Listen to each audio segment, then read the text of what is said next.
Քվեարկությանը դերվում Հայկ Սարգսյանի ներկայացրած զինվորական ծառայության եւ զինծառայողի կարգավիճակի մասին օրենքում փոփոխություններ կատարելու մասին եւ գիծ ներկայացրած օրենքների նախագծերի փաթեթը 8-րդ գումարման 11-րդ նստաշրջանի օրակարգում ընդգրկելու մասին հարցը քվեարկություն։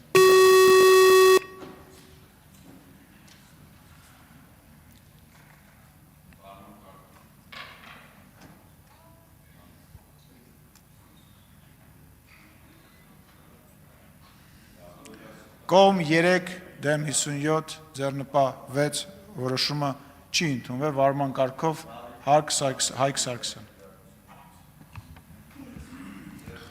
Սիրելի հայրենակիցներ, ճիշտ է նոր ազգային ժողովում չընդունվեց իմ կողմից ներկայացված օրենքի նախագծերի փաթեթը, բայց չենք ընկճվում ու առաջիկայում քննարկումները շարունակվելու են կառավարության եւ հատկապես պաշտպանության նախարարության հետ եւ ես վստահ եմ, որ մեխանիզմներ ներդրվելու են, որպեսզի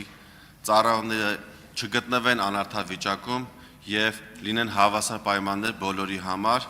ծառայությունից խուսափելը չլինի այդքան հեշտ եւ նաեւ չլինեն օրինական մեխանիզմներ, որոնք այսօր գործում են։